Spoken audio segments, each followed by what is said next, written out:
Nunca olvidaré aquel martes de finales de marzo. Volvía del mercado con las bolsas llenas de naranjas y pan recién hecho, cuando encontré en el buzón de mi piso, en Zaragoza, un sobre color marfil con letras doradas. Reconocí al instante la caligrafía era la de mi hija Irene. Lo acaricié antes de abrirlo sintiendo un extraño temblor en las manos. Dentro estaba la invitación a su boda. Irene Estévez y Gonzalo Almenara tienen el honor de invitarle. Leí el nombre del novio varias veces, como si, al repetirlo, lograra encajar lo que mi mente se negaba y hasta aceptar. Irene apenas llevaba un año saliendo con ese abogado madrileño, del que siempre me hablaba con palabras medidas demasiado neutras para una mujer enamorada.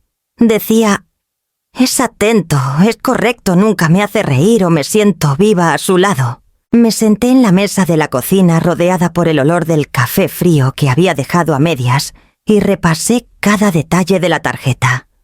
La ceremonia sería en un hotel de lujo en Madrid, seguida de un banquete en una finca privada en las afueras. Todo demasiado sofisticado para mi hija, que había soñado siempre con una boda sencilla, quizá en un jardín con música de guitarra y sus amigos de la universidad alrededor. Suspiré convencida de que los Almenara estaban moviendo los hilos.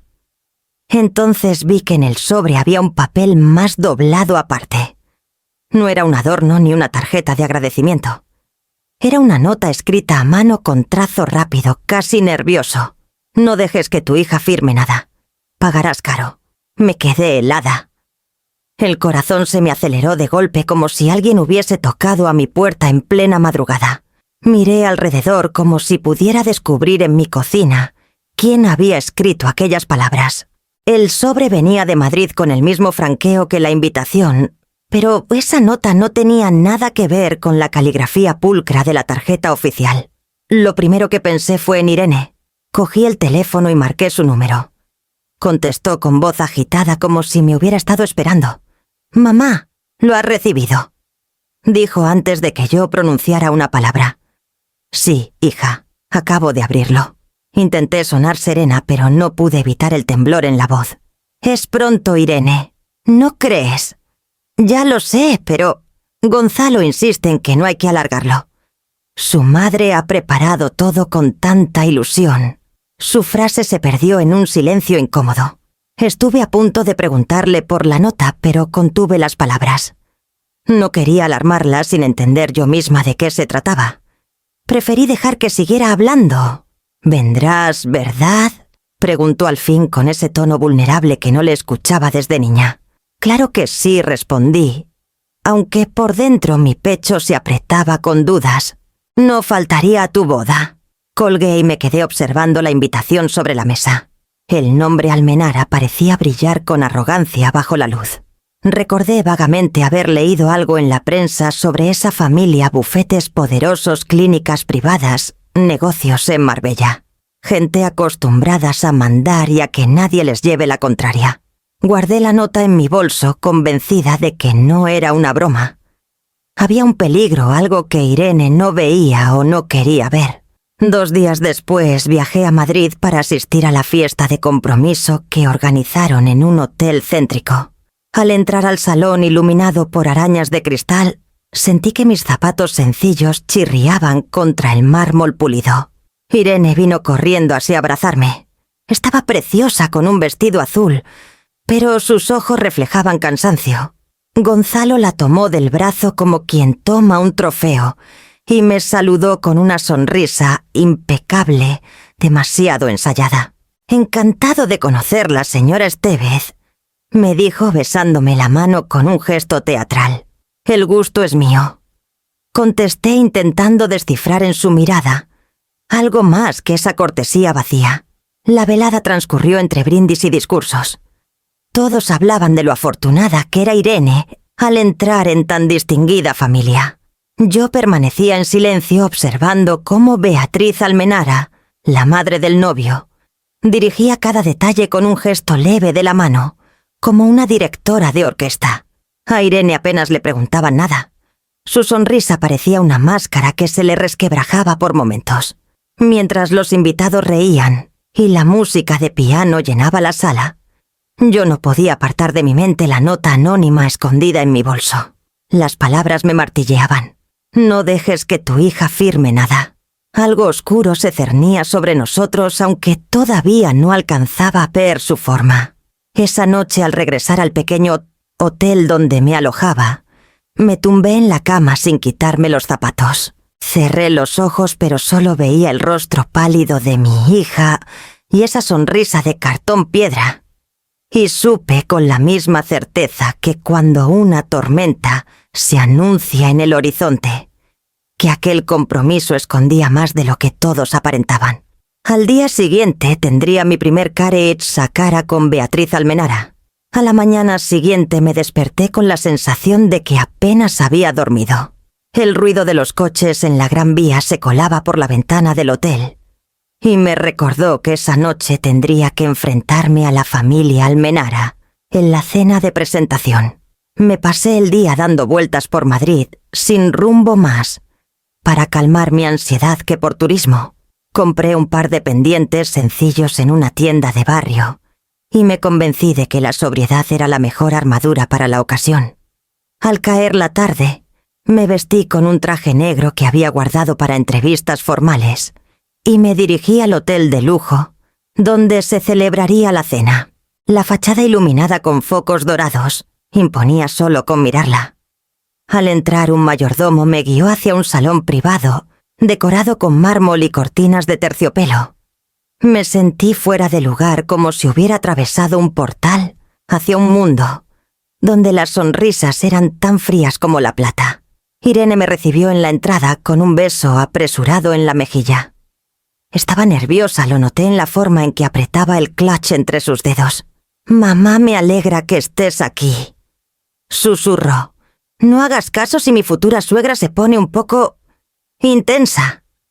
Antes de que pudiera responderle, apareció Beatriz Almenara. Alta, impecable en un vestido color marfil, con el cabello recogido en un moño que parecía esculpido. Me ofreció una sonrisa cargada de cálculo. «Así que usted es la madre de Irene», dijo tendiéndome la mano como si me concediera un privilegio. «Encantada, señora Estevez». «El gusto es mío, señora Almenara», respondí estrechándole la mano con firmeza. Su mirada recorrió mi traje sin disimulo, como evaluando cada costura, y añadió con un tono apenas disfrazado: «Se nota que viene de Zaragoza. No siempre he admirado el aire sencillo de las provincias. Aporta un contraste pintoresco en reuniones como esta». Sentí la sangre subirme al rostro, pero respiré hondo. No iba a darle el placer de verme alterada. Irene intervino de inmediato, intentando suavizar la tensión. «Mamá tiene un gusto exquisito», dijo con una sonrisa forzada. De hecho, fue ella quien me inspiró a estudiar arquitectura. Beatriz la ignoró casi por completo y me condujo hasta la mesa principal, donde ya nos esperaban varios hombres trajeados y mujeres enjolladas. Me presentó con un gesto mínimo, como quien presentía una pieza decorativa de poco valor. Durante la cena noté cómo cada decisión sobre la boda salía de la boca de Beatriz o de Gonzalo. El menú, la música, hasta el vestido. Irene asentía en silencio, apenas añadiendo un «sí, me parece bien» de vez en cuando. En un momento, mientras servían un vino carísimo que yo ni sabía pronunciar, Beatriz alzó su copa y dijo: «Estoy segura de que Irene sabrá adaptarse pronto a nuestras costumbres. El apellido Almenara requiere cierto porte. ¿No cree, señora Estevez? Creo que lo que más importa es que los novios sean felices, no los apellidos», respondí intentando mantener la calma en mi voz.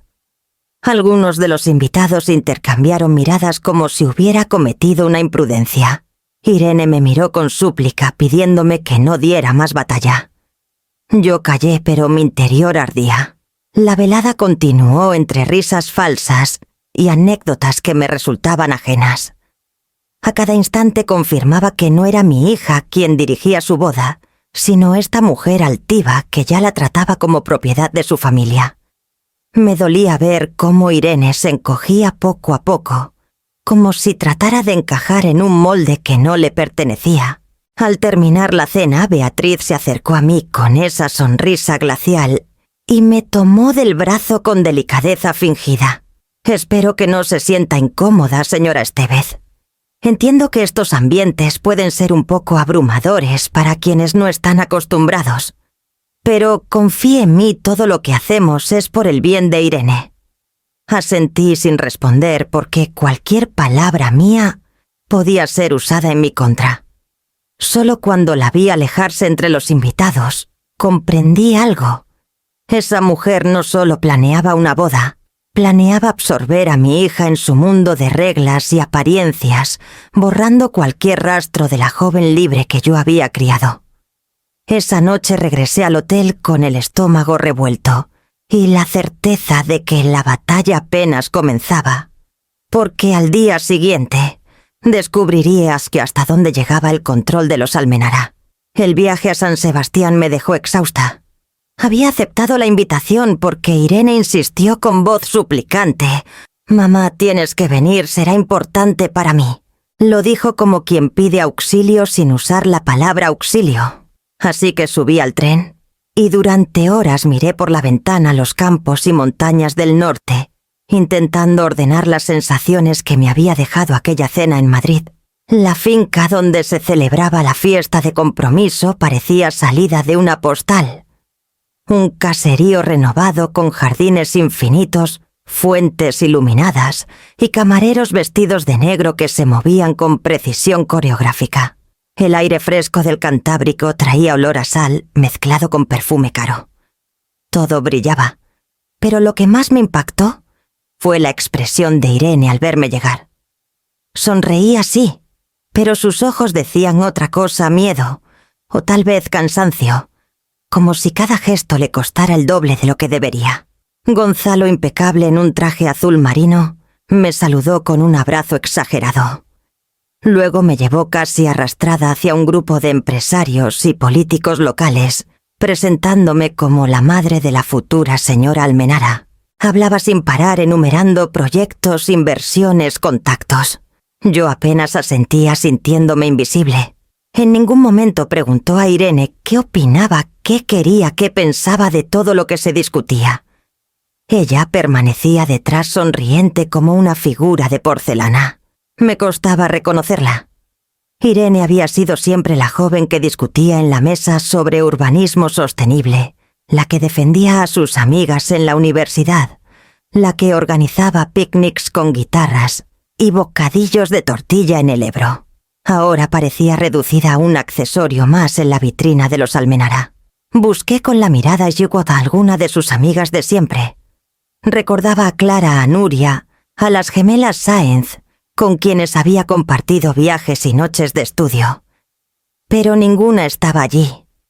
En su lugar todo eran rostros desconocidos, hijos e hijas de familias influyentes, vestidos de gala hablando de vacaciones en Ginebra y de yates en Mallorca. Aproveché un momento para apartar a Irene hacia una esquina del jardín.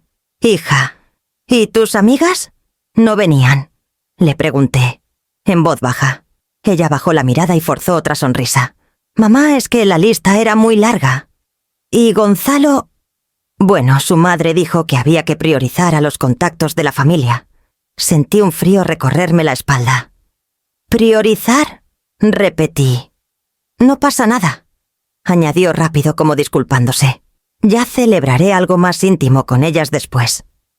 No dije más, pero por dentro hervía. Sabía lo mucho que esas amigas significaban para Irene. Eran su red, su refugio, su risa más sincera. Y ahora estaban fuera, tachadas como si fueran prescindibles. La música subió de volumen y Gonzalo subió a una tarima improvisada. Con micrófono en mano agradeció la presencia de todos y habló de la unión de dos familias, de continuar con la tradición de excelencia de los Almenara. Irene estaba a su lado, quieta, con la copa de champán en la mano. Cuando él terminó, la besó en la mejilla y todos aplaudieron. Pero nadie le pidió a ella que dijera nada, ni una sola palabra. Me mordí los labios para no intervenir. Observé cómo Beatriz, siempre erguida, aplaudía con aire triunfal. Todo aquello parecía su espectáculo, su guión con Irene, relegada al papel de actriz secundaria. Al acabar el discurso, algunos invitados se me acercaron para felicitarme por el excelente futuro que esperábalas a mi hija. Yo respondía con frases cortas, evitando que notaran mi desasosiego. Una mujer mayor, quizás demasiado sincera para ese ambiente, me susurró: «Tiene suerte su hija. Entrar en los Almenara no es fácil». Entrar en los Almenara, como si se hablara de una cofradía exclusiva, no de un matrimonio. La velada siguió entre luces y brindis, pero yo ya no veía la decoración ni escuchaba la música. Solo tenía delante la sonrisa vacía de Irene y la sombra de unas amistades borradas de un plumazo. Guardé silencio observando, acumulando cada detalle. Sabía que aquello no era casualidad. Esa noche, mientras el viento del norte agitaba los cipreses de la finca, me prometí que descubriría quién había decidido tachar los nombres de las amigas de mi hija y con qué propósito lo habían hecho, porque estaba claro que nada en esta familia se hacía al azar. Volví a Zaragoza después de aquella fiesta en San Sebastián, con una inquietud clavada en el pecho. Había visto la sonrisa quebradiza de Irene, su silencio impuesto sus amigas, borradas de la lista. Nada de eso encajaba con la joven que yo conocía. Me prometí revisar cada detalle aunque fuera y escondidas. Días después, Irene vino a visitarme para traerme unos papeles relacionados con la organización de la boda. Los dejó sobre la mesa de la cocina con gesto distraído y se puso a preparar té, como si nada. Yo hojeé los documentos mientras ella iba y venía. Eran listas de invitados, confirmaciones de proveedores, menús impresos. Todo parecía en orden, hasta que tropecé con un formulario titulado «Registro de regalos de boda». Al principio no le di importancia, pero me sorprendió que no tuviera columnas para regalos ni apartados de invitados, sino frases largas con lenguaje enrevesado, llenas de términos legales. Lo leí con calma y sentí un nudo en la garganta. No era un simple registro, era un contrato preliminar disfrazado. Un acuerdo prenupcial encubierto. Levanté la mirada y llamé a Irene. «Hija, ¿qué es esto?». Ella se acercó secándose las manos con un paño y lo hojeó sin preocupación. «Ah, eso. Me lo pasó Gonzalo para que lo firmara después cuando tengamos un rato. Dice que es un trámite normal para organizar las cuentas de los regalos y evitar confusiones». «¿Trámite normal?», repetí con voz temblorosa. «Irene, esto no es un registro de regalos. Aquí dice claramente que en caso de separación, renuncias a cualquier derecho sobre bienes adquiridos durante el matrimonio». La vi fruncir el ceño como si intentara restar importancia al asunto. «Mamá, estás exagerando. Todas las familias con dinero hacen estas cosas. No es tan grave». Me quedé helada. Esa no era Irene hablando. Eran las palabras de Gonzalo repetidas al pie de la letra. La tomé de las manos. «Hija, prométeme que no firmarás nada sin entenderlo bien». Ella se soltó suavemente esquivando mi mirada. «De verdad no pasa nada. Gonzalo solo quiere que todo esté claro. Su madre insiste mucho en la organización. Tú ya sabes cómo es». Yo sí sabía, había visto con mis propios ojos la forma en que Beatriz manejaba cada detalle, cómo borraba amistades, cómo decidía por todos.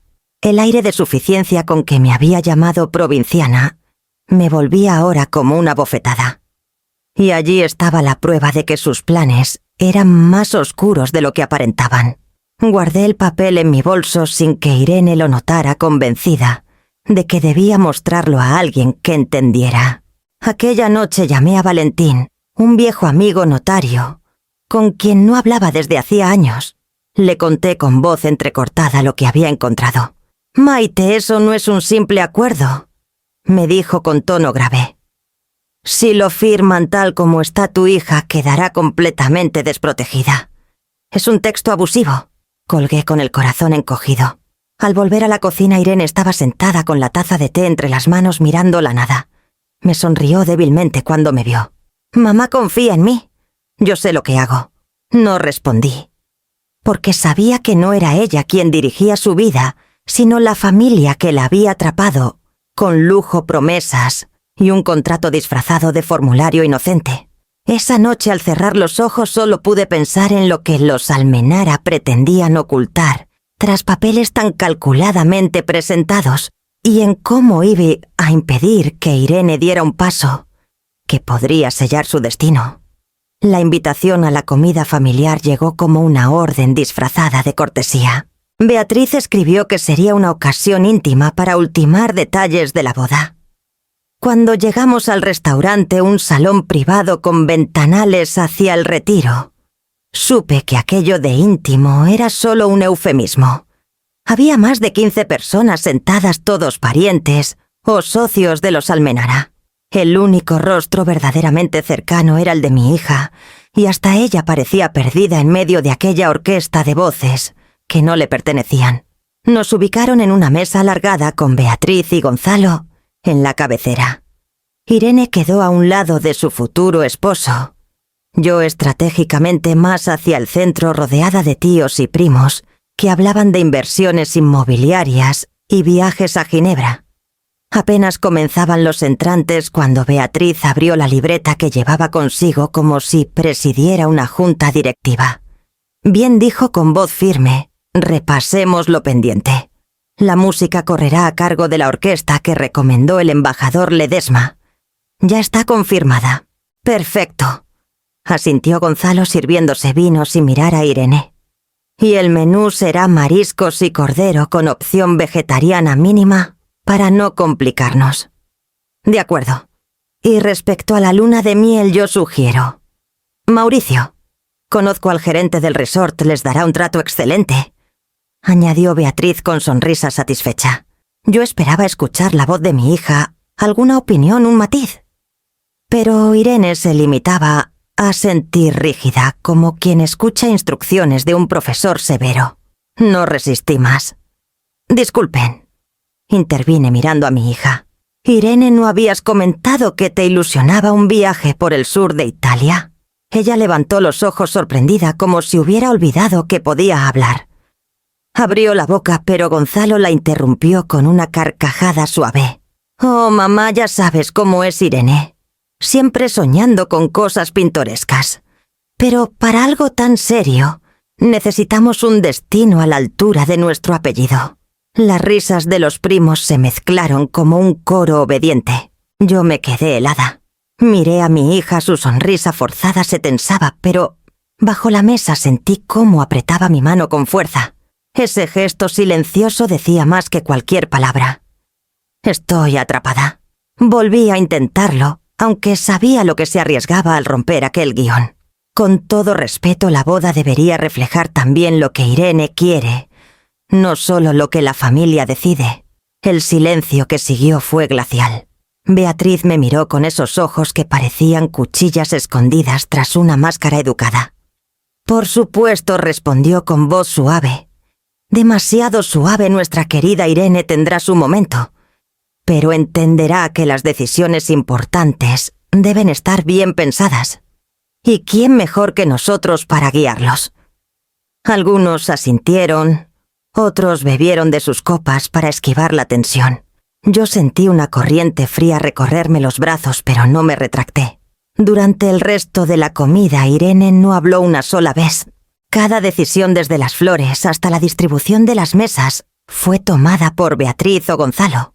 Mi hija asentía mordiéndose el labio, y de vez en cuando buscaba mi mano bajo el mantel, como si aquel contacto fuera el único ancla que le quedaba. Cuando trajeron los postres, ya nadie me dirigía la palabra. Las conversaciones giraban en torno a contratos, a negocios, a la oportunidad de Irene. Yo la miraba de reojo, sus ojos brillaban de humedad contenida, y comprendí que en esa mesa su voz había sido borrada como las de sus amigas en la lista de invitados. Al salir del restaurante, Irene se abrazó a mí unos segundos más de lo habitual.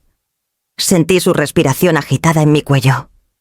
No dijo nada, pero en ese silencio estaba todo: la desesperación, el miedo y la súplica. Me juré en ese instante que no volvería a dejarla sola ante ellos. Y con esa determinación en la sangre, emprendí el camino hacia el siguiente desafío, que llegaría en la víspera de la boda. Llegamos a Marbella 2 días antes de la ceremonia. El hotel era un palacio moderno frente al mar con paredes de cristal y un aroma constante a flores frescas que parecía ocultar cualquier sombra. Desde que puse un pie allí, sentí que nada me pertenecía. Cada alfombra, cada lámpara, cada sonrisa de los empleados estaba destinada a recordar a los invitados que estaban bajo el dominio de los Almenara. Irene se encerró en la habitación apenas llegamos. Decía que estaba cansada, pero yo veía en su rostro algo más, un agotamiento que no era físico, sino un desgaste lento, invisible de tener que sonreír cuando quería llorar. Esa noche, mientras ella intentaba dormir, alguien deslizó un sobre bajo nuestra puerta. Lo encontré al ir a por un vaso de agua. Era un papel pequeño escrito a mano como la vez anterior. No permitas que firme. Hay dinero sucio detrás. Me quedé con el corazón acelerado.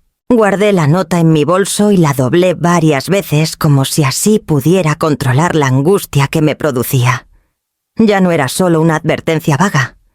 Ahora había una acusación concreta, algo turbio, más grande de lo que imaginaba. A la mañana siguiente, Irene se preparaba para una sesión interminable con maquillistas y modistas. Mientras la peinaban, me acerqué para acariciarle el hombro. Ella se miraba al espejo con ojos enrojecidos. «Mamá, no puedo más», susurró de repente tan bajo que ni la peluquera lo oyó. «Siento que me ahogo». La aparté a un rincón. Apenas quedamos solas y la vi romperse. Se llevó las manos al pecho respirando con dificultad. Sus labios temblaban, sus ojos buscaban aire. Reconocí un ataque de ansiedad y me entró un pánico silencioso, pero contuve mi voz para no contagiarle más miedo. La abracé, la obligué a respirar despacio, a compasar su pecho con el mío. Poco a poco fue calmándose, aunque quedó pálida, agotada, con un hilo de voz. «No quiero decepcionarte, mamá. Tal vez estoy exagerando. Tal vez esto es lo que toca». «No, hija», le dije con un nudo en la garganta. «Nadie que se casa debería sentirse como tú te sientes. Esto no es amor, es otra cosa». Le besé la frente, pero por dentro sabía que no bastaba con abrazarla. Aquello iba más allá de los nervios de una boda. Estaba metida en un juego sucio, del que ni ella misma alcanzaba a ver las piezas. Esa misma tarde salí del hotel con la nota en el bolso. Sabía a quién acudir. Valentín Soria. Un viejo amigo de mi difunto marido, había sido notario durante décadas en Madrid.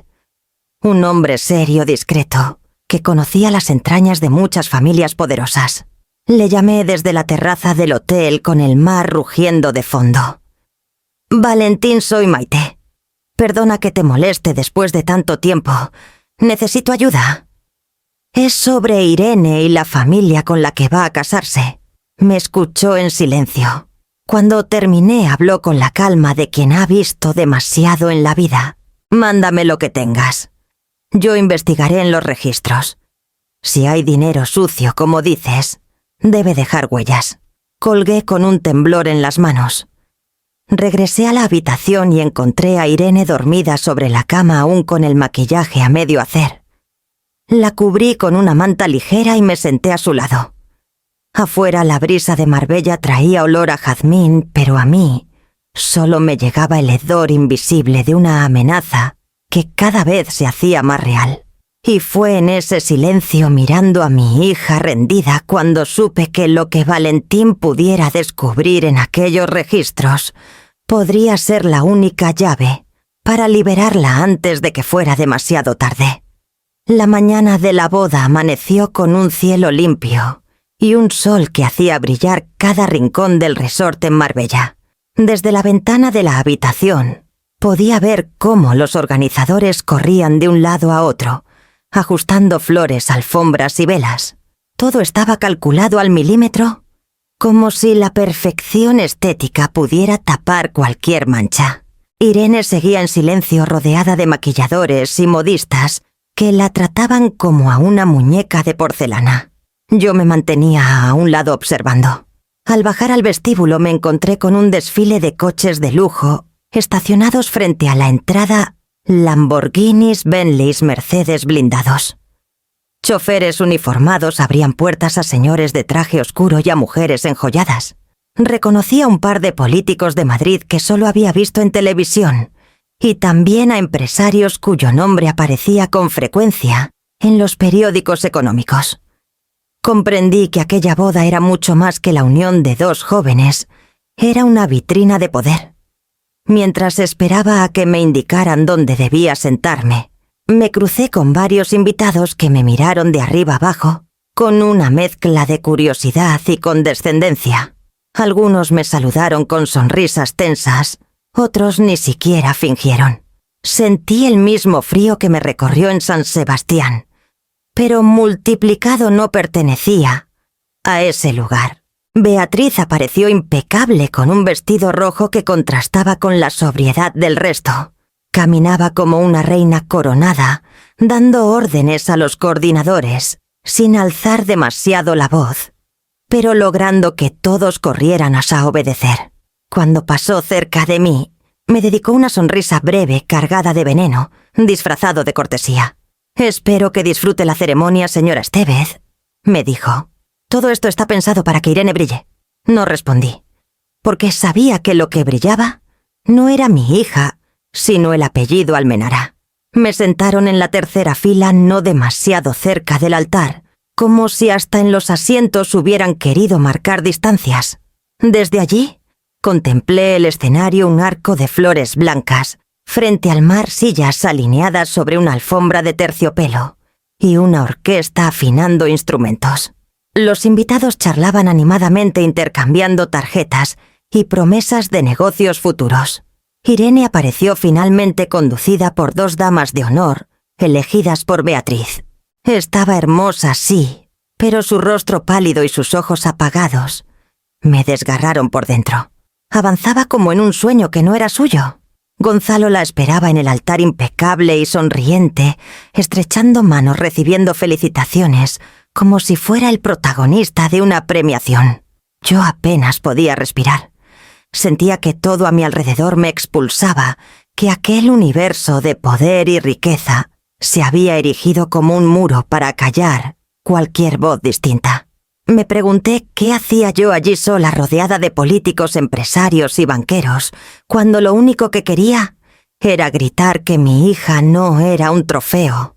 La ceremonia comenzó con discursos solemnes sobre la unión de dos familias ejemplares.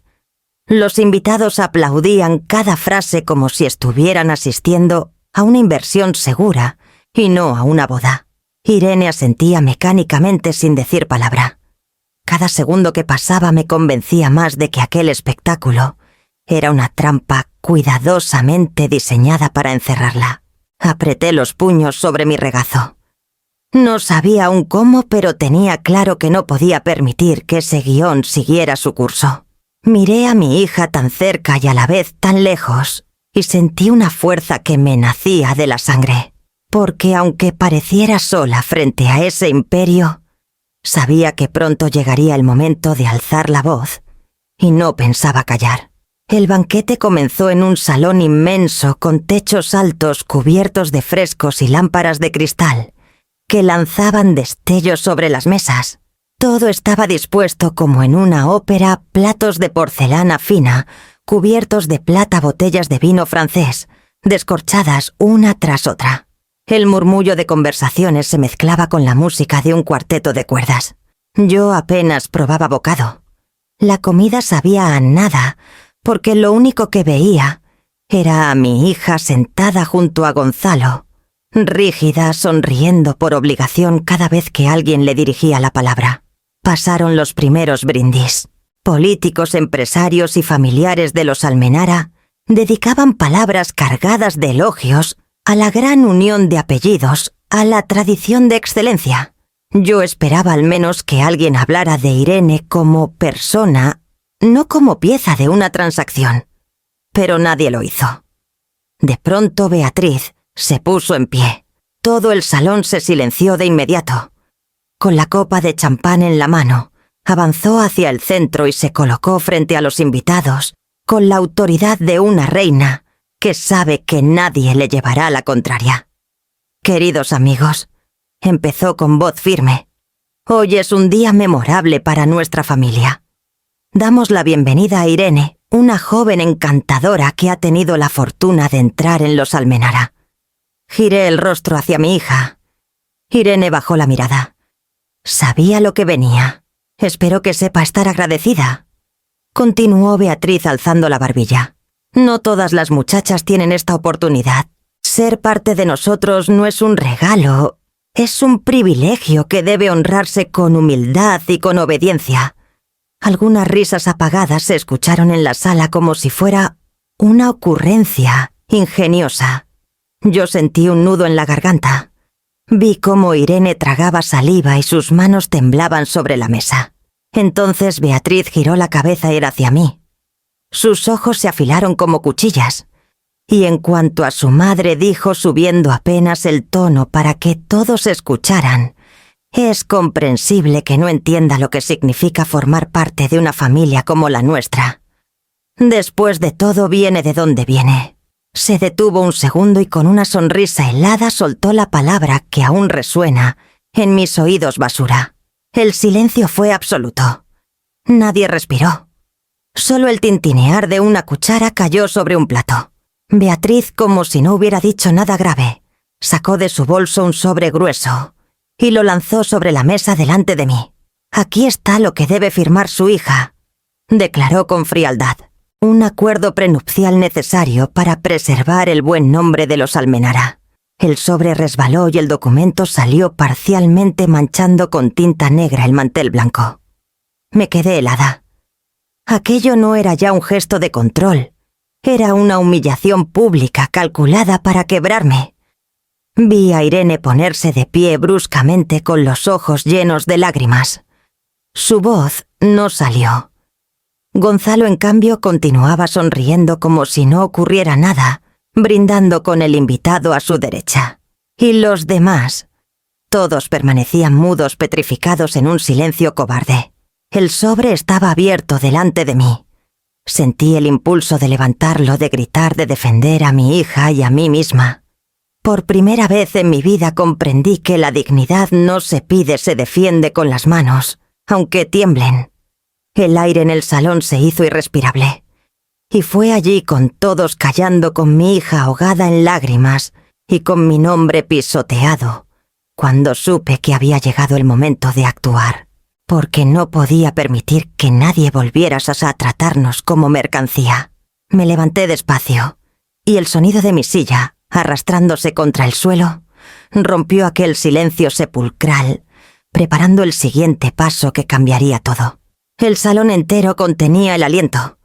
El sobre abierto permanecía frente a mí como una mancha oscura sobre el mantel inmaculado. Podía sentir la mirada de todos los invitados clavada en mi nuca, esperando que bajara la cabeza y obedeciera. Durante un instante pensé en guardar silencio, en proteger a Irene de un escándalo mayor. Pero entonces la vi de pie temblando con las lágrimas rodándole por las mejillas. Y comprendí que callar sería matarla en vida. Con un movimiento firme tomé el prenup del sobre. El papel crujió en mis manos. Lo levanté a la altura de mis ojos para que todos lo vieran, y sin dudar lo desgarré en 2, luego en 4, en 8, hasta que los pedazos cayeron sobre la mesa como copos de nieve sucia. Mi hija no es mercancía, dije con voz clara que resonó en aquel silencio como un trueno. Nadie tiene derecho a comprar su vida ni a decidir por ella. Las bocas de algunos invitados se abrieron incrédulas. Gonzalo se levantó de golpe, el color desapareciendo de su rostro. Intentó hablar, pero su voz salió quebrada.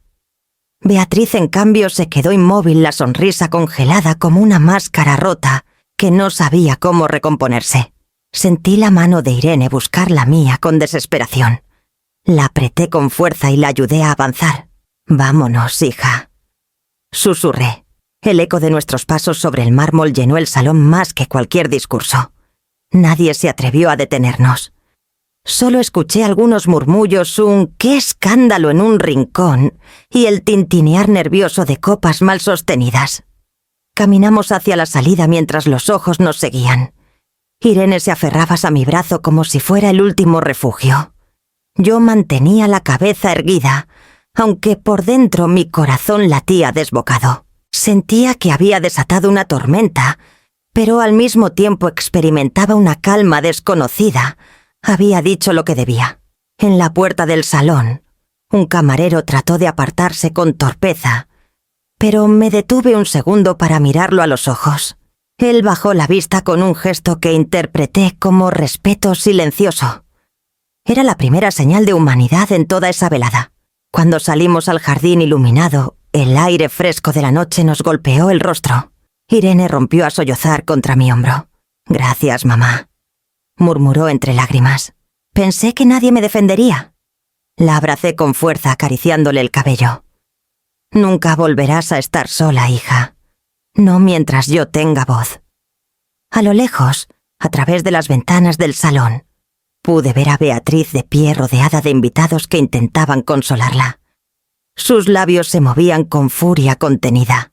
Gonzalo daba manotazos al aire como un niño al que le arrebatan un juguete. No me importó.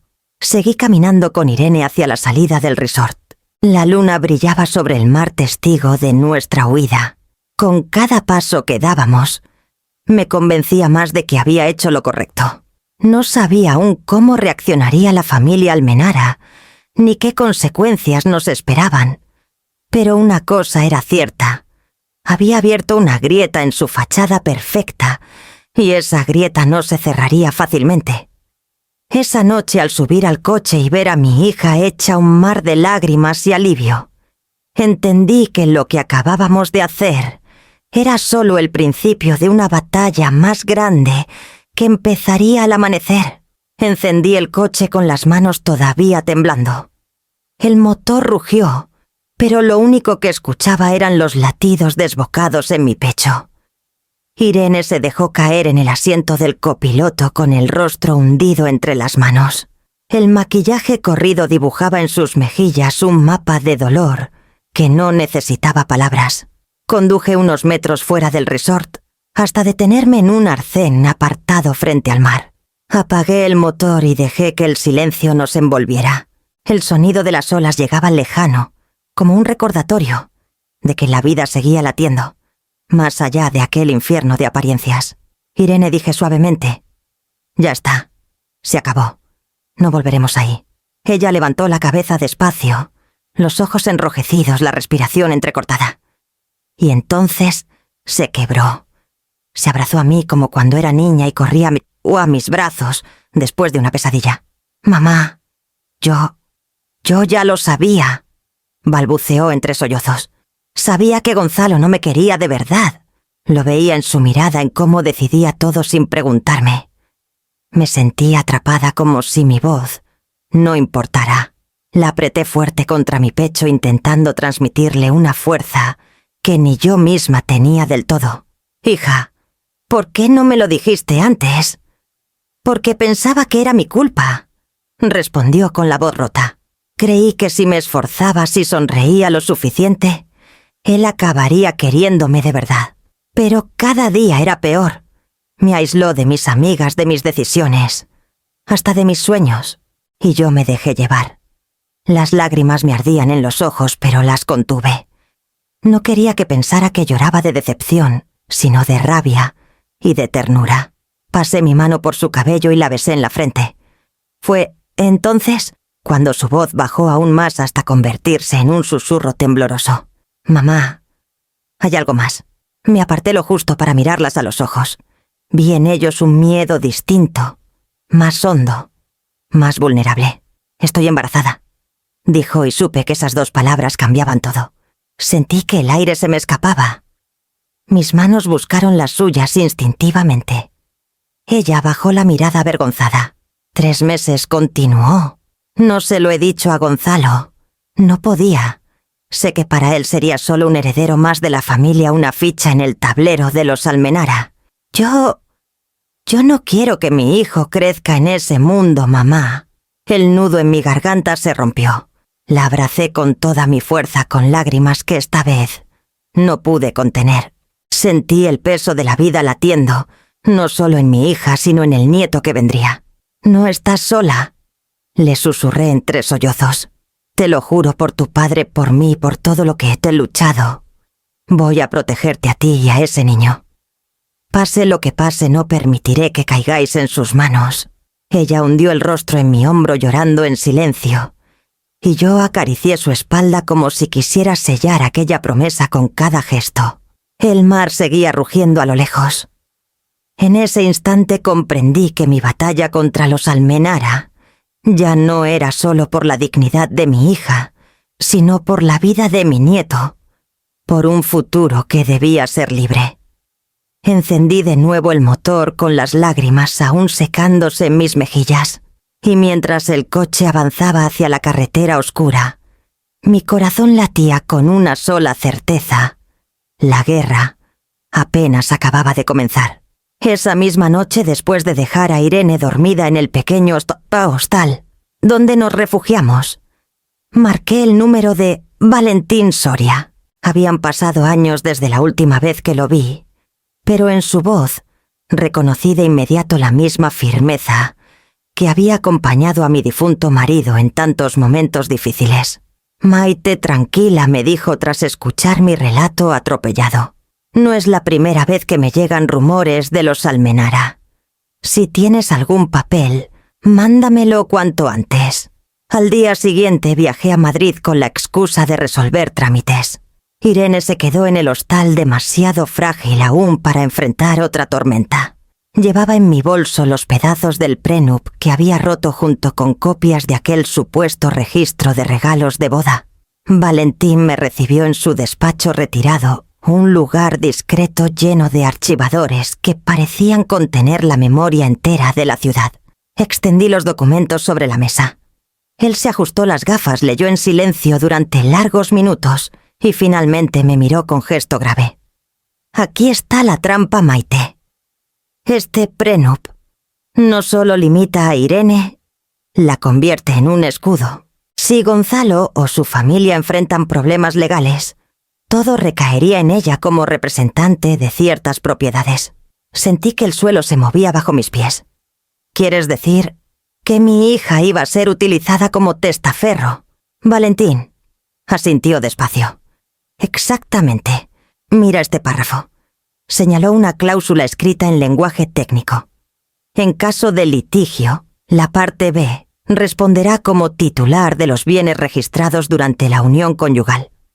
Eso significa que si Gonzalo mueve dinero ilícito en el mercado inmobiliario, será Irene la responsable directa». Me llevé las manos a la boca. Una cosa era que intentaran dominarla socialmente, pero esto era otra escala. Era un plan calculado para hundirla. ¿Podemos probarlo?, pregunté con la voz entrecortada. Valentín se levantó, caminó hasta un archivador y sacó varias carpetas. «Tengo acceso a registros de sociedades. Los Almenara han creado en los últimos años al menos 5 inmobiliarias fantasma, todas a nombre de mujeres jóvenes esposas o prometidas. Y en 2 de esos casos, las empresas quebraron dejando deudas millonarias, que nunca tocaron a la familia. ¿Sabes quién las pagó? Las esposas señaladas como responsables únicas». Me quedé helada. No eran suposiciones, era un patrón. Irene era la siguiente pieza. «Necesitamos pruebas más sólidas», dije intentando recuperar el aire. «Algo que los comprometa sin que puedan negar». Valentín asintió. «Las encontraremos. Pero hay que actuar rápido. Ahora que rompiste el prenup, estarán furiosos. Y cuando los Almenara se sienten amenazados, lo primero que hacen es limpiar huellas». Me dio una carpeta con copias de documentos ya recopilados. Al ver los nombres de aquellas otras mujeres utilizadas como marionetas, una rabia ardiente me recorrió. Imaginé a Irene cargando con deudas que no eran suyas, convertida en chivo expiatorio, y me juré que jamás lo permitiría. Salí del despacho con el peso de la carpeta bajo el brazo y el doble peso en el alma. En el tren de vuelta a Marbella, la abrí de nuevo y repasé cada hoja. Cuanto más leía, más entendía que la opulencia de los Almenara estaba construida sobre un terreno envenenado. Cuando llegué al hostal, Irene estaba sentada en la cama acariciando distraídamente su vientre. Me sonrió con esa fragilidad que rompe el corazón. No le conté todo, no aún. Solo le tomé la mano y le prometí que pronto tendríamos una salida. Encendí la lámpara de la mesilla y guardé la carpeta bajo mi maleta. Sabía que aquella noche apenas dormiría, porque si algo habías aprendido de Valentín, era que las pruebas existían, pero los Almenara no dudarían en enterrarlas, y debía decidir cómo sacarlas a la luz antes de que fuera demasiado tarde. Los días siguientes se convirtieron en una carrera contra el tiempo. Valentín y yo hablábamos casi a diario, siempre por teléfono fijo o en cafés discretos, como si nos moviéramos dentro de una película de espionaje. Sabíamos que cualquier paso en falso podía alertar a los Almenara y hacer que destruyeran las pruebas antes de que pudiéramos reunirlas. Una tarde en un despacho modesto que Valentín mantenía en Chamberí, desplegó sobre la mesa varios documentos recién obtenidos. Los había conseguido a través de contactos antiguos en el registro mercantil y con la complicidad de un par de funcionarios que aún le debían favores. «Mira esto», Maite me dijo señalando con el dedo un listado de sociedades inmobiliarias. «Observa los nombres». Me incliné sobre las hojas y noté enseguida el patrón Constructora Horizonte S.P.L. Titular: registrada Elena Villaseñor, esposa de un primo de Gonzalo. Inmuebles Atlántida S.L. a nombre de Rosa Ferrer, exesposa de un socio de la familia. Y así una lista de 5 empresas más, todas creadas en los últimos 15 años, todas con mujeres jóvenes como únicas responsables legales. Valentín me explicó lo demás. 3 de esas sociedades habían quebrado, dejando deudas millonarias. Los hombres de la familia se habían declarado inocentes, alegando desconocimiento, y las esposas habían cargado con todo. Una incluso había tenido que declararse en quiebra personal y desaparecer del mapa. Sentí un escalofrío. Me imaginé a Irene en esa misma situación con su apellido arrastrado por la prensa, acusada de fraudes que ni siquiera habría comprendido. Apreté los puños con rabia. ¿Entonces era esto?, susurré. Querían convertirla en la siguiente. Valentín asintió con gravedad. «Exacto. Y el prenup que rompiste era la pieza clave. Sin él les costará más atraparla. Pero no podemos confiar solo en eso. Necesitamos pruebas que muestren la intencionalidad». Levantó otra carpeta más fina y la abrió frente a mí. Dentro había copias de correos electrónicos filtrados de un despacho asociado a los Almenara. En uno, Gonzalo pedía a un abogado que preparara los mismos términos que se aplicaron en el caso Villaseñor. Me ardieron los ojos al leerlo. Ya ni siquiera lo ocultaban. Usaban a las mujeres como escudos repetidamente con la frialdad de quien repite un trámite bancario. «Con esto ya tenemos una base sólida», dijo Valentín. «Pero debemos ser cautos. La familia tiene conexiones judiciales. No bastará con presentar la denuncia. Tenemos que lograr que la información se haga pública». Me quedé en silencio mirando por la ventana del despacho. Afuera la vida seguía normal. Coches, transeúntes, niños de camino a casa. Y mientras tanto yo descubría que la familia que había intentado absorber a mi hija llevaba años perfeccionando un sistema de explotación en silencio, bajo la fachada del lujo. Esa noche regresé al hostal con Irene. No le conté los detalles, solo la abracé un rato más largo de lo habitual. Ella acariciaba distraídamente su vientre, todavía incrédula de que pronto sería madre. Yo me repetía en silencio que ese niño no nacería bajo una sombra de chantajes. Valentín me llamó una última vez antes de que apagara la luz. Mañana tendré acceso a unos registros notariales que podrían cerrar el círculo. Si encontramos firmas directas de Beatriz o de Gonzalo vinculadas a esas empresas, será la prueba definitiva. Pero para eso necesitaremos ayuda. Colgué consciente de que la lucha estaba a punto de escalar. No sabíamos aún quién se atrevería a dar un paso adelante contra los Almenara, pero estaba claro que un aliado inesperado tendría que aparecer alguien dispuesto a arriesgarse tanto como nosotros. Me acosté con esa idea resonando en mi cabeza, sabiendo que al día siguiente la verdad podría empezar a salir de las sombras. La llamada de Valentín llegó temprano cuando apenas clareaba el cielo sobre Marbella. Su voz sonaba más grave que nunca. «Maite, tienes que venir a Madrid cuanto antes. He encontrado algo que Irene debe saber». No le pedí detalles por teléfono. Intuí que lo que guardaba era demasiado delicado. 2 días después me reuní con él en su despacho de Chamberí. Me esperaba con un sobre manila en la mano, arrugado por el uso. Lo colocó frente a mí sin preámbulos. Aquí está la prueba de que Gonzalo nunca pensó en Irene como esposa, sino como herramienta. Saqué los papeles y comencé a leer. Eran extractos de correos electrónicos y mensajes interceptados de un móvil antiguo. En ellos, Gonzalo hablaba con una mujer llamada Celia, periodista, en un medio digital. El tono era íntimo, con promesas de viajes y confesiones de una relación que llevaba meses, quizás años. Pero lo peor no era la infidelidad en uno de los mensajes. Él escribía claramente que su boda con Irene era la manera perfecta de consolidar la imagen familiar y de asegurar la continuidad del blindaje patrimonial. Me quedé sin aire. El matrimonio no era un error, ni siquiera una imposición social, era un plan calculado, donde mi hija había sido reducida a un peón más. Volví al hostal esa misma noche y esperé a que Irene estuviera tranquila. Le pedí que se sentara y le puse los documentos sobre la mesa.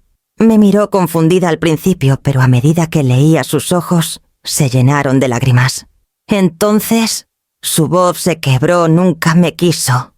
Todo este tiempo fui solo. Una pantalla. Intenté tomarle la mano, pero ella la retiró temblorosa, como si necesitara sostenerse sola.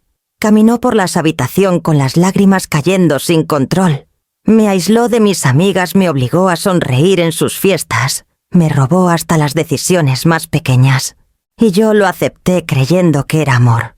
Me levanté y la abracé, aunque se resistió unos segundos antes de rendirse al consuelo. «Hija, esto no es tu culpa. Has sido víctima de una farsa cruel, y lo importante es que ahora lo sabes». Ella hundió el rostro en mi hombro, pero luego se apartó con una determinación que no le había visto en meses. «Mamá, no volveré a callar». Si Gonzalo pensaba que podía usarme para reforzar su apellido y sus negocios, se equivocó. No voy a ser su escudo. En ese instante, vi renacer a la Irene que creía perdida, la joven firme, que soñaba con construir espacios justos y sostenibles, la que nunca se quedaba callada ante una injusticia. La abracé de nuevo, esta vez con lágrimas propias. «Te prometo que vamos a desenmascararlos. No solo por ti, sino por todas las mujeres que ya han sido aplastadas por ellos». Irene asintió con una fuerza nueva en los ojos. Ya no era solo la hija que necesitaba protección.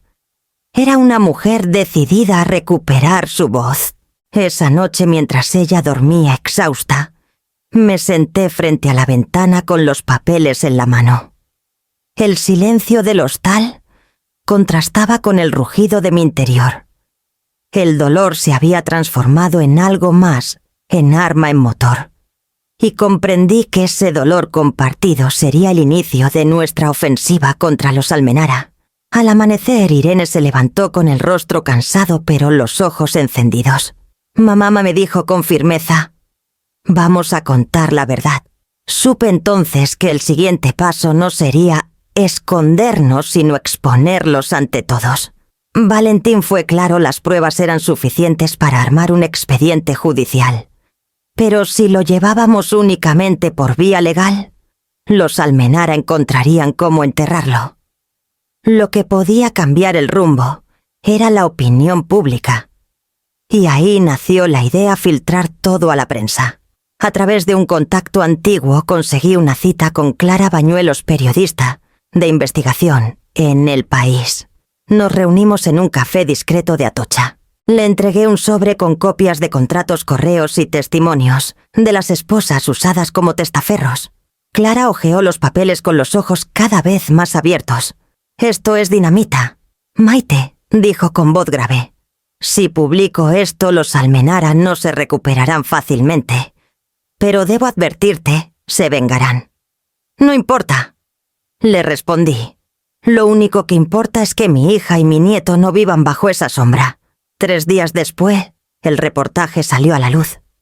El titular ocupaba la portada «El Imperio Almenara» y sus esposas despojadas un patrón de manipulación millonaria. El texto detallaba cómo durante años la familia había creado sociedades fantasma a nombre de jóvenes esposas y prometidas, descargando sobre ellas deudas y fraudes inmobiliarios. Entre las pruebas aparecía el intento de prenup impuesto a Irene. El artículo incluía nombres, fechas y cifras que no dejaban lugar a dudas.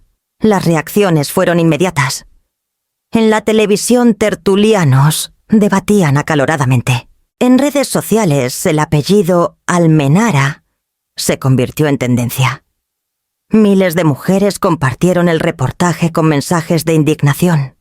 Algunos políticos, antes cercanos a la familia, apresuraron declaraciones de distancia. Esa misma noche encendí la televisión en el hostal. Vi a Beatriz Almenara intentando dar una entrevista improvisada a la salida de su mansión madrileña. Su rostro habitualmente impecable estaba desencajado. Balbuceaba palabras sobre calumnias y ataques coordinados, pero el temblor en sus labios la delataba. Gonzalo a su lado guardaba un silencio pétreo, los ojos huidizos frente a las cámaras. Irene se sentó junto a mí en la cama, todavía con la mano apoyada sobre su vientre. Cuando leyó su nombre en el reportaje se estremeció, pero no lloró. Al contrario, respiró hondo y dijo con voz firme: «Ahora ya no podrán callarme nunca más». La miré con orgullo y miedo al mismo tiempo, porque sabía que la verdad ya estaba fuera, pero también que los Almenara no se quedarían quietos mientras su imperio se derrumbaba. Y comprendí que lo peor aún estaba por llegar. El impacto del reportaje fue devastador. En menos de una semana, los tribunales anunciaron la apertura de diligencias contra varias sociedades vinculadas a los Almenara. Sus cuentas fueron congeladas y los registros judiciales se multiplicaron en distintas ciudades. Vi en televisión a los accionistas retirando su apoyo en masa, temerosos de que la caída los arrastrara consigo. El apellido, que hasta hacía poco era sinónimo de prestigio, se convirtió en un peso muerto. Pero con la caída también llegó la respuesta. Una tarde, mientras regresaba al hostal con Irene, recibí un sobre sin remitente. Dentro había una sola hoja con una frase escrita a mano: «El pasado de tu marido no era tan limpio como crees. No lo olvides». Al día siguiente, Beatriz me citó en un despacho de abogados. Su rostro ya no tenía el brillo altivo que la caracterizaba. Estaba demacrada, aunque sus ojos seguían cargados de veneno. «¿De verdad crees que puedes destruirnos?» «Maite», me dijo en voz baja, «yo también sé secretos. Tu difunto marido dejó una deuda impagada hace 20 años. Una firma pendiente que, si yo revelo, arrastrará tu apellido al barro». Por un instante sentí que el aire me faltaba. Recordé noches en que mi esposo, ya enfermo, hablaba de negocios que nunca prosperaron. Era cierto. ¿Había algo que yo desconocía? Beatriz me observó, segura de que me había clavado un puñal.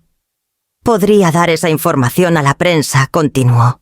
«Si lo hago, tu imagen de viuda intachable se derrumbará». Respiré hondo y la miré a los ojos.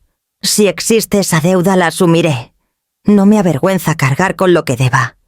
Lo que sí me avergüenza es que usted use la memoria de los muertos para seguir manipulando a los vivos». Por primera vez, vi a Beatriz titubear. Su seguridad se resquebrajó en un gesto breve de desconcierto. Yo me levanté despacio, recogí mi bolso y añadí: mi marido ya no está aquí para defenderse, pero yo sí lo estoy para proteger a mi hija y a mi nieto. Y no pienso ceder. Salí de aquel despacho con el corazón agitado, pero erguida. Sabía que los Almenara estaban desesperados, dispuestos a aferrarse a cualquier sombra. Y comprendí que el siguiente golpe no vendría en forma de amenaza, sino de acción directa.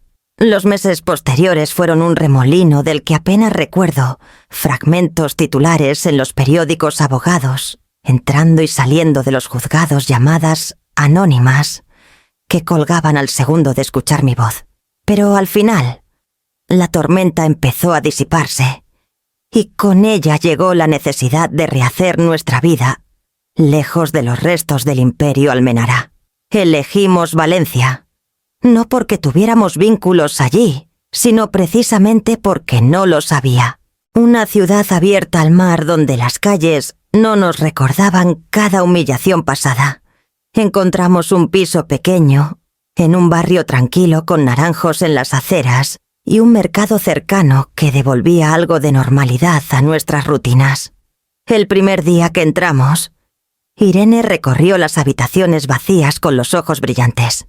«Aquí sí podré respirar, mamá», dijo acariciando la pared desnuda del salón. Colgamos cortinas sencillas, pusimos plantas en el balcón, y poco a poco ese espacio se convirtió en hogar. Irene retomó su pasión por la arquitectura. Había abandonado proyectos durante años, pero ahora volvió a dibujar bocetos de viviendas sostenibles, con luz natural y materiales reciclados. Pasaba horas inclinada sobre la mesa del comedor trazando líneas con una concentración que yo no veía desde la universidad. Yo también encontré un rincón para mi alma. Me ofrecí como voluntaria en un centro cultural del barrio, dando clases de historia y literatura a adultos mayores que nunca habían tenido la oportunidad de estudiar. Descubrí que enseñar no era solo transmitir conocimientos, era escuchar, compartir, construir memoria común. En esas aulas sencillas sentí que volvía a ser útil, que aún tenía algo que dar. Las noches se convirtieron en un ritual de paz. Cenábamos juntas, a veces en silencio, a veces riendo por tonterías. Irene acariciaba su vientre ya crecido y me hablaba de cómo quería criar a su hijo, lejos de cadenas familiares, con libertad, para decidir su camino. Yo la escuchaba orgullosa y agradecida de haber llegado hasta allí. Una tarde de verano, mientras colgábamos ropa en el balcón, Irene se volvió hacia mí. Mamá dijo: «Sé que he estado callada demasiado tiempo. Dejé que me apagaran, que me apartaran de todo lo que era. Pero tú no me soltaste nunca. Quiero que sepas que si hoy sigo en pie, es por ti». Las palabras me desbordaron. La abracé con fuerza, con lágrimas que corrían sin pedir permiso. «No, hija, sigues en pie porque eres más fuerte de lo que creías. Yo solo estuve para recordártelo». Ese abrazo fue distinto a todos los anteriores. No era solo consuelo. Era un pacto renovado, una reconciliación profunda entre madre e hija que habían atravesado el fuego y ahora se encontraban en la calma. Esa noche, al cerrar la ventana y escuchar las olas lejanas del Mediterráneo, comprendí que habíamos ganado algo más valioso que cualquier herencia, la certeza de que juntas siempre encontraríamos el camino. Y sin embargo, en lo más hondo, una sombra permanecía agazapada, recordándome que los Almenara aún no habían pronunciado su última palabra. El otoño llegó suave a Valencia con cielos limpios y un viento tibio que agitaba las hojas de los naranjos en nuestro barrio. Irene ya estaba en las últimas semanas de embarazo, y cada día que pasaba sentía más cerca la esperanza de un comienzo distinto. Yo la acompañaba a las revisiones médicas, la veía caminar con paso lento pero decidido, y no podía evitar recordar la imagen de aquella joven frágil que meses atrás había sido exhibida como trofeo en una boda que nunca debía celebrarse. El día del parto el hospital se llenó de una emoción contenida. Irene me tomó de la mano mientras las contracciones se intensificaban y en su mirada había miedo, sí, pero también una luz que no había visto en mucho tiempo. Cuando el llanto de la niña rompió el silencio de la sala, sentí que todo nuestro camino se resumía en ese sonido, la voz limpia de un futuro que no debía nada a nadie. La llamamos Alba. Su nombre era un recordatorio de que después de la noche más oscura, siempre llega la claridad. Cuando la tuve en brazos por primera vez, pequeña, cálida, con los ojos cerrados en un sueño profundo, supe que toda la lucha había valido la pena. Acaricié sus mejillas con una ternura que me desbordó y prometí en silencio que nunca permitiría que las sombras del pasado tocaran su vida. En casa la rutina cambió por completo. Las noches eran cortas, llenas de despertares y llantos, pero también de canciones de cuna improvisadas y de caricias que curaban el cansancio. Irene, agotada pero feliz, recuperaba día a día su confianza. Ya no era la muchacha temerosa que se dejaba arrastrar, ahora era madre, y cada gesto suyo estaba lleno de determinación. Yo empecé a escribir en un cuaderno todas las experiencias vividas. Una tarde, mientras Alba dormía en mis brazos, anoté una frase que había latido en mí desde aquel banquete en que Beatriz me llamó basura. Ninguna madre es basura cuando se levanta para salvar a su hija. Al escribirlo sentí que la herida se cerraba de verdad. Las noticias seguían llegando desde Madrid. Beatriz y Gonzalo enfrentaban juicios interminables. Cada audiencia abría nuevas investigaciones, cada declaración destapaba más irregularidades. El apellido Almenara, que alguna vez había pesado tanto, ahora se desmoronaba en titulares que hablaban de fraudes y engaños. Yo ya no sentía rencor, solo una distancia serena. Su mundo se hundía en los tribunales, mientras el nuestro florecía en la risa de una niña. Una mañana de invierno, sentada junto a la ventana, acaricié a Alba, mientras Irene dibujaba planos en la mesa del salón. El sol entraba suavemente iluminando nuestras vidas nuevas, y pensé que aunque la humillación nos había marcado la dignidad conquistada, sería el verdadero legado que le dejaríamos a esta pequeña, porque al final, el triunfo mayor no era la derrota de los Almenaras, sino transformar la herida en herencia de libertad y la vergüenza en un futuro limpio para mi hija y mi nieta.